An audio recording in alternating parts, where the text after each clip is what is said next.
மாதா தொலைக்காட்சி நேயர்களுக்கு வணக்கம். இன்றைய நிகழ்ச்சியில நம்ம SLE பத்தி பார்க்கலாம். கண்டிப்பாங்க. பொதுவா இது ஆட்டோஇம்யூன் டிசீஸ். ஏறக்குறைய உடல்ல ஸ்கின்ல இருந்து எல்லா உறுப்புகளையும் பாதிக்கக்கூடிய வகையில இந்த நோயின் தாக்கம் இருக்கும். இது ஒவ்வொருத்தருக்கும் ஒரு மாதிரி தாக்கத்தை ஏற்படுத்தும். கண்டிப்பாங்க. இந்த சிஸ்டமிக் லூப்பஸ் எரித்திமெட்டோசிஸ் வந்து ஜென்ரலா என்ன சொல்லுவாங்க அப்படின்னா SLE மேடம் சொல்ற மாதிரி சொல்லுவாங்க. அதே மாதிரி லூப்பஸ் எரித்திமெட்டோசிஸ் அப்படின்னு சொல்லுவாங்க. இந்த லூப்பஸ் எரித்திமெட்டோசிஸ் வருது அப்படின்னாலே இதுக்கு மெயின் ரீசன் என்ன அப்படின்னா ஃபேமிலி ஹிஸ்டரிங்க. இது ஆட்டோஇம்யூன் டிசார்டர். நம்ம முன்னோர்கள்ல 7 தலைமுறையில யாருக்கோ ஒருத்தவங்களுக்கு இந்த பாதிப்பு அப்படின்றது இருந்திருக்கலாம். அதனால அவங்களோட ஆஃப்ஸ்பிரிங்க்கு வரத்துக்கு வாய்ப்பு உண்டு. 7 தலைமுறைக்கு மேல இந்த ஜீன் வந்து எரோஸ் ஆயிடுது. அதனால வரத்துக்கு வாய்ப்பும் கிடையாது, வழியும் கிடையாது அப்படின்னு சொல்லலாம். இந்த சிஸ்டமிக் லூப்பஸ் எரித்திமெட்டோசிஸ்ல என்னென்ன மாதிரி காம்ப்ளிகேஷன்ஸ் வரும் அப்படின்னா, ஃபர்ஸ்ட் பட்டர்ஃபிளை ஸ்கின் லீஷன்ஸ் அப்படிம்பாங்க. முகத்துல பட்டர்ஃபிளை மாதிரி ஒரு ரேஷ் வரும். அதே மாதிரி பாத்தீங்கன்னா எலும்பு சார்ந்த பிரச்சனைகள் வரும். அதை இன்னும் டீட்டெயிலா மேடம் உங்களுக்கு எக்ஸ்பிளைன் பண்ணுவாங்க. எலும்பு சார்ந்த வலிகளும் வேதனைகளும் வரும், வீக்கம் வரும். அதுக்கும் மேல இது எல்லாத்த விட பெரிய விஷயம் என்ன அப்படின்னா, இதனோட வந்து பாத்தீங்கன்னா காம்ப்ளிகேஷன்ஸ் அப்படின்றது இருதயம் சார்ந்த பிரச்சனை, நுரையீரல் சார்ந்த பிரச்சனை, அதே மாதிரி பாத்தீங்கன்னா கிட்னி சார்ந்த பிரச்சனை, இத மாதிரி எல்லாம் வரத்துக்கு வாய்ப்பு உண்டுங்க. ஜென்ரலா தோல் பிரச்சனைல இருந்து ஸ்டார்ட் ஆகும். அதான் பட்டர்ஃபிளை ரேஷஸ், இச்சிங் வரலாம். இது தலைய அரிப்பு வரலாம். உடல் முழுவதும் இருக்க வேண்டாம், அரிப்பு வரலாம். மூட்டு வலிகள் வரலாம். மெயினா அனிமிக் ஆகுங்க. ஏன்னா இம்யூனிட்டி பேசிக்கலி ரொம்ப கம்மி. அதாவது நோய் எதிர்ப்பு சக்தி மிக மிக குறைவு. அதே போல சிலருக்கு மூட்டு வலி எல்லாம் ஜாயிண்ட் பெயின் வரலாம், இல்ல ஓவர் வெயிட் ஆகலாம். ஜென்ரலா பார்த்தோம்னா இந்த பிரச்சனை ஆண்களுக்கு சற்று குறைவு, பெண்களுக்கு சற்று அதிகமாக இந்த SLE நோயின் தாக்கம் அதிகமாக இருக்கிறது தான் வேர்ல்டு ரெக்கார்ட் இருக்கு.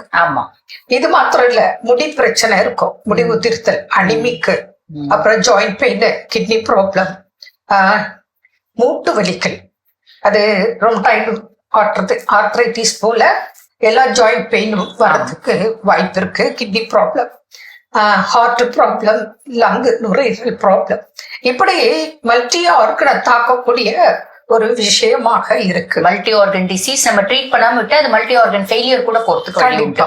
ஆனா இது பயப்படாதீங்க. ஆரம்பத்திலேயே நீங்க தொடர்பு கொண்டால் இதுக்கு வந்து நம்ம ஆயுஷ் முறைப்படி சிஸ்டத்துல நம்ம வந்து மெடிசன்ஸ்ல இருக்கு, டயட் இருக்கு, உடற்பயிற்சி இருக்கு. இதெல்லாம் எடுக்கும் போது பேஷண்ட்டுக்கு நல்ல ரிசல்ட் கிடைக்குது. உதாரணத்துக்கு சென்னையில வெஸ்ட் மாம்பலத்துல இருந்து ஒரு லேடி வந்துச்சு. அவங்களுக்கு கிட்டத்தட்ட ஒரு 45 வயது இருக்கும். அந்த வயதுல அவங்களுக்கு இந்த SLE கண்டுபிடிச்சு ட்ரீட்மெண்ட் ஸ்டார்ட் பண்ணிச்சு. தொடர்ந்து ஒரு 1.5 years அவங்க ட்ரீட்மெண்ட் எடுத்தாங்க, சரியா போச்சு. அதனால எதுக்காக இது சொல்றோம் அப்படின்னா, பல வருடங்களா இதுக்கு சிகிச்சை எடுத்து குணமாகாம பல சிஸ்டத்தை நீங்க ஃபாலோ பண்றீங்க. மெயினா ஆயுஷ் சிஸ்டம் தவிர மற்ற மெடிசன்ல நீங்க போயிட்டு இருக்கீங்க. போறதை நாங்க குறை சொல்லல. ஆனா இந்த மாதிரி நேச்சுரோபதி, ஆயுர்வேதிக், ஹோமியோ, சித்தா, இதுல எல்லாம் சிறப்பான மருந்துகளும் மருத்துவ முறைகளும் இருக்கு. நேச்சுரோபதி பிரகாரம் டயட்டும் சொல்றோம், சில உடற்பயிற்சிகள், இதெல்லாம் கடைபிடிக்கும் போது நிச்சயமாக SLEயும் குணமாகுது. அது பேஷண்ட் எந்த அளவுக்கு பாதிச்சிருக்காங்க, அவங்களுக்கு என்ன குறைபாடு இருக்கு, அதை பொறுத்து தான் நம்ம டயட் சொல்ல முடியும். இப்போ ஒரு சிலருக்கு அனிமிக்கு ஜாயிண்ட் பெயின் இருக்கும், அப்போ அதுக்கு தகுந்த டயட் நம்ம சொல்லணும். சிலருக்கு லங் ப்ராப்ளம் இருக்கலாம், சிலருக்கு ஸ்கின் ப்ராப்ளமும் இருக்கும், இப்போ பாடி ஃபுல் இச்சிங் அப்படி இருக்கலாம். அதுக்கப்புறம் வெயிட் போட்டுருவாங்க. அதே போல வெயிட் குறையும், திடீர்னு வெயிட்டும் குறையும், திடீர்னு வெயிட்டும் ரொம்ப அதிகமா போடும். அது இல்லாம எடுக்கக்கூடிய ஸ்டீராய்டு மருந்துகளால உங்களுக்கு இன்னும் வீக்னஸ் அதிகமா இருக்கும், பாடி வீக்னஸும் இருக்கும், எலும்புகளும் பலகீனமாகிறதுக்கு வாய்ப்பு இருக்கு. ஸ்டீராய்டுனால உங்களுக்கு வெயிட் கட்டாயம் இன்க்ரீஸ் ஆகும். அதனால அதுல இருந்து மீண்டு வெளிவரணும்னா அது ஆரம்ப நிலையில அந்த மருந்தோட தான் நாங்க சேர்த்து இந்த ட்ரீட்மெண்ட்டும் கொடுக்குறோம். கொடுத்ததுல நிறைய பேருக்கு நல்ல ரிசல்ட் இருக்கு. அதனால SLE ப்ராப்ளம்னா பயப்படாதீங்க. உங்களுக்கு யாருக்கு இருந்தாலும் தொடர்பு கொள்ளலாம்.